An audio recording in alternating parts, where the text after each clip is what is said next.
बंधु बांधव के साथ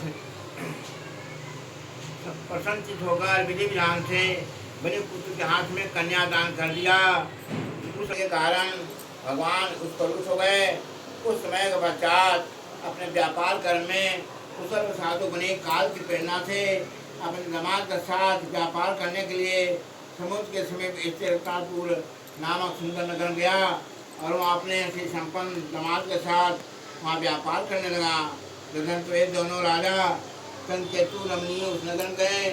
उसी समय भगवान श्री सत्यनारायण ने उसे भर प्रतिज्ञा देकर ये दारुण कठिन और महान दुख प्राप्त होगा यह श्राप दे दिया। एक दिन एक तो राजा कंकेतु के धन को चुराकर वहीं आया जहाँ दोनों ससुर जमाए बैठे हुए थे। वो अपने पीछे दौड़ते हुए दूतों को देकर भयभीत से धन वहीं छोड़कर शीघ्र छिप गया। इसके बाद राजा के दूत वहाँ आ गए। उन दोनों बड़ी पुत्रों को बांध कर ले आए और हर्षपूर्वक दौड़ते हुए राजा से बोले कि प्रभु हम दो चोर पकड़ लाए हैं, इन्हें देकर आज्ञा दें। राजा की आज्ञा से दोनों को शीघ्रतापूर्वक बांधकर बिना विचार किए महान कारागार में डाल दिए गए।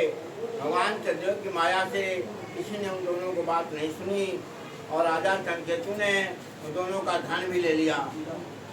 भगवान के श्राप से वणिक के घर में उसकी भार्या वेतन दुखी हो गई और उनके घर में सारा का जो सारा धन था दोनों ने चुरा लिया। लीलावती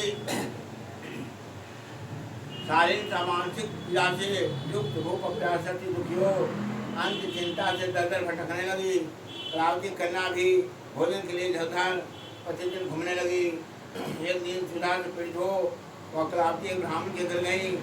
वहाँ जाकर उसने श्री सत्यनारायण के पद पूजन को देखा। वहाँ बैठकर उसने कथा सुनी और वरदान मांगा। तुरंत प्रसाद ग्रहण करके और कुछ रात होने पर घर गई। माता लीलावती ने लीलावती कन्या से प्रेम पूर्वक पूछा, पुत्री रात में तू कहाँ रुक गई थी, तुम्हारे मन में क्या है? लीलावती कन्या ने तो माता से कहा, माँ मैंने एक ब्राह्मण के घर में मनोरथ प्रदान करने वाला व्रत देखा है। कन्या की उस बात को सुनकर बनी की भार्या व्रत करने को उद्यत हुई और प्रसन्न मन से उस साध्वी ने बंधु बांधव के साथ भगवान श्री सत्यनारायण का व्रत किया तथा इस प्रकार प्रार्थना की, भगवान आप हमारे अपराध को क्षमा करें। भगवान आप हमारे पति माता को अपराध को क्षमा करें। वे दोनों अपने घर शीघ्र आ जाएं। इस व्रत से भगवान सत्यनारायण पुनः संतुष्ट हो गए तथा उन्होंने नृपशेष कंकेतु को स्वप्न दिखाया और स्वप्न में कहा, नृपशेष प्रातःकाल दोनों बड़ी पुत्रों को छोड़ दो और सारा धन दे दो जो तुमने वैसा नहीं किया, अन्यथा धन सहित तुम्हारा नाश कर दूंगा। राजा से स्वप्न में ऐसा कहकर भगवान सत्यनारायण अंतर्ध्यान हो गए। इसके अनंतर प्रातः का राजा ने अपने सभासदों के बीच में बैठकर अपना स्वप्न लोगों को बताया और कहा कि दोनों बलि पुत्रों को शीघ्र ही मुक्त कर दो। राजा की ऐसी बात सुनकर वे राजपुरुष दोनों महाजनों को बंधन मुक्त करके राजा के सामने लाकर विनय पूर्वक बोले, महाराज गणी बंधन से मुक्त करके दोनों बने पुत्र लाए गए हैं। इसके बाद दोनों महाजन बने से कंकेतु को प्रणाम करके अपने ऊपर वितान का सुन करते हुए भय विवल हो गए और कुछ बोल न सके। राजा ने बने पुत्रों को देखकर आदर पूर्वक कहा, आप लोगों को प्रारब्धवश यह महान दुख प्राप्त हुआ है, इस समय अब कोई भय नहीं है। ऐसा कहकर उनको पैनी खुलवाकर और कर्मादि करवाया। राजा ने वस्त्र अलंकार देकर दोनों बड़े पुत्रों को संतुष्ट किया तथा सामने बुलाकर वाणी द्वारा तदानंदित किया। पहले जो धन लिया था उसे दुगना करके दिया। तदनंतर राजा ने अपने उनसे कहा कि साधो अब आप अपने घर को जाएं। राजा की प्रणाम करके आपकी कृपा से जा रहे हैं। ऐसा कहकर उन दोनों महापुरुषों ने अपने घर की ओर प्रस्थान किया। बोलो सत्यनारायण भगवान की जय। वृंदावन बिहारी लाल की जय।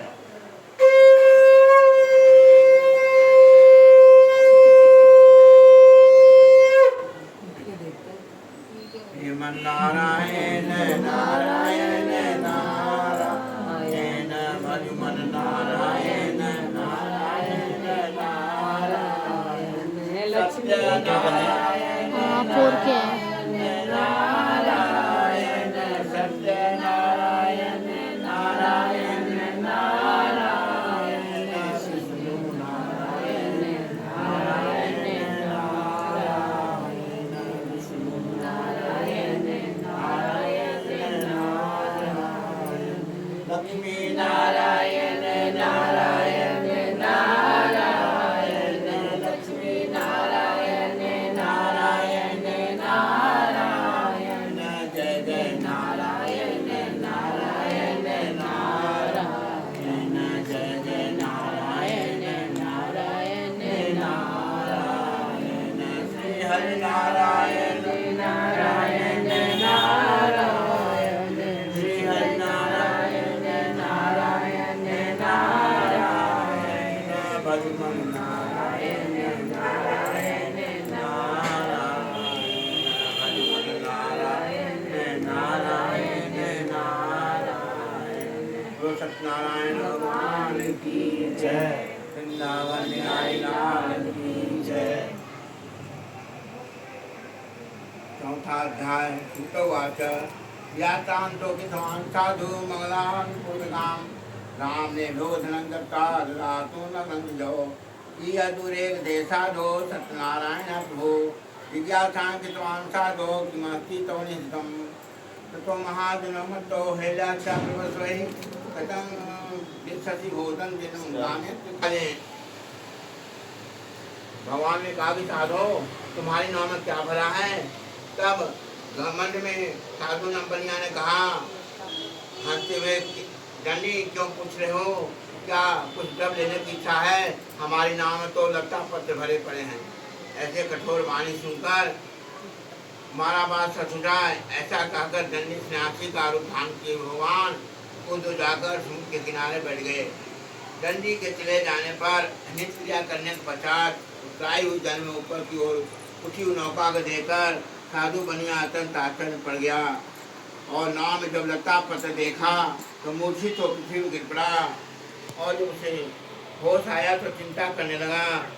तब उसके दामाद ने कहा आप सो क्यों करते हैं, दंडी ने श्राप दिया है, इसमें वही सब कुछ कर सकते हैं, इसमें संशय नहीं। अच्छा उन्हीं की शरण में चलें, वही मन की इच्छा पूर्ण करेंगे।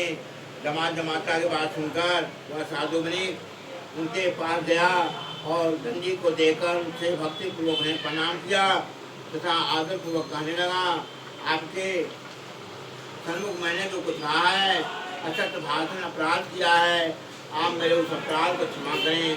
ऐसा कहकर बारंबार प्रणाम करके महान सुख से व्याकुल हो गया।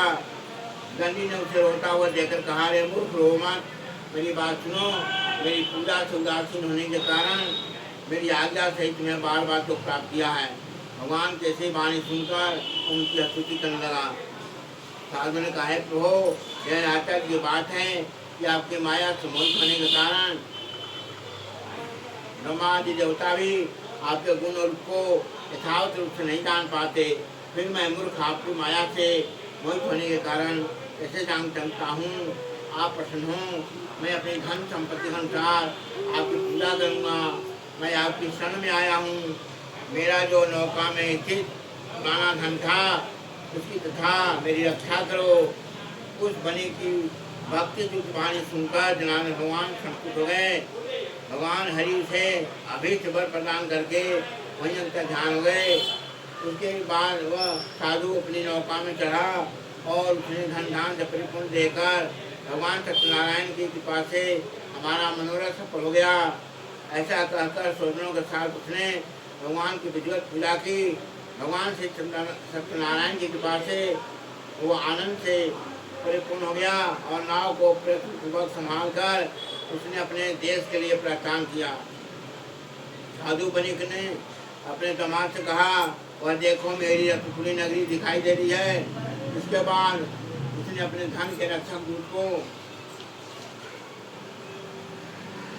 नगर में जाकर साधु की भाजा को देखकर हाथ जोड़कर प्रणाम किया तथा उसके लिए अभित बात कही।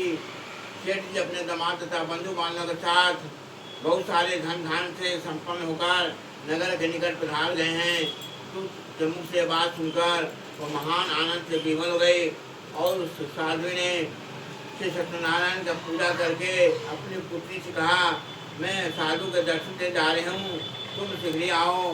माता का ऐसा वचन सुनकर व्रत को समाप्त कर और प्रसाद का परित्याग कर वह करावती भी अपने पति को देखने के लिए चल पड़ी। इससे भगवान सत्यनारायण रुष्ट हो गए और उन्हें उसके पति को तथा नौका को धन के सहित हरण कर जल में डुबो दिया। इसके बाद कलावती कन्या अपने पति को न देख महान शोक संवेदन करते हुए पृथ्वी गिर पड़ी। नाव का आदर्शन तथा कन्या गौतम दुखी देख भयभीत मन से साधु ने सोचा कि अब क्या आश्चर्य हो गया। नाव चलाने वाले भी सभी चिंतित हो गए। तदंतर लीलावती ने भी कन्या को देखकर विवल हो गई और अत्यंत दुख से विलाप करती हुई अपने पति से इस प्रकार बोली, अभी अभी नौका के साथ दमाद कैसे रक्षित हो गया, न जाने कि देवता की बख्शा से नौका हरण कर ली गई है। श्री सत्यनारायण को महात्म कौन जान सकता है। ऐसा कहकर सोचने के साथ विलाप करने लगी और कलावती कन्या को गोद में लेकर रोने लगी।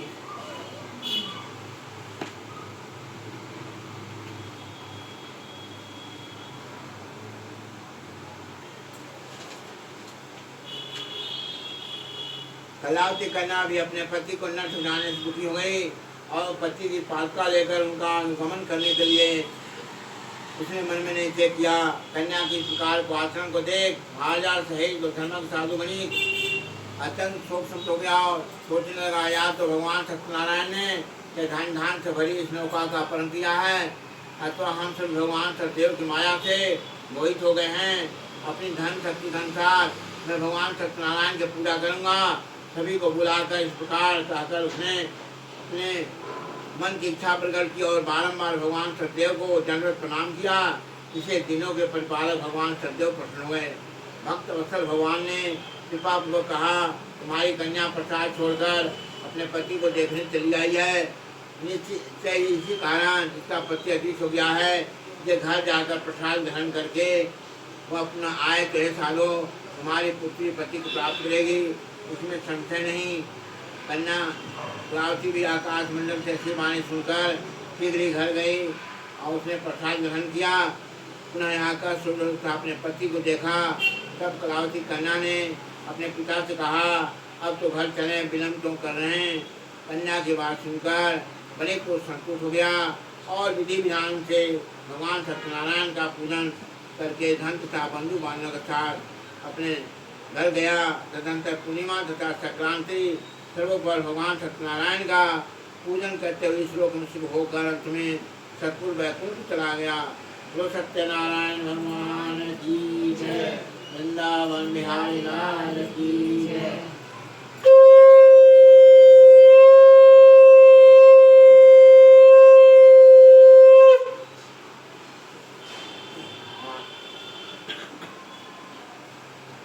नटवरनादर नंदा भजो रे मन गोविंदा। नटवरनादर नंदा भजो रे मन गोविंदा। मम्मी के फोन में सब लोग निकाल के चार्ज पे लगा दो। भजो रे मन गोविंदा। श्याम सुंदर नंदा भजो रे मन गोविंदा। श्याम सुंदर मुख चंदा भजो रे मन गोविंदा। सब देवों में कृष्ण जी बड़े हैं, सब देवों में कृष्ण जी बड़े हैं। जैसे तारों में चंदा भजो रे मन गोविंदा। जैसे तारों में चंदा भजो रे मन गोविंदा। नटवर नागर नंदा भजो रे मन गोविंदा। श्याम सुंदर मुख चंदा भजो रे मन गोविंदा। सब सखियों में राधा जी बड़ी है, सब सखियों में राधा जी बड़ी है। जैसे नदियों में गंगा भजो रे मन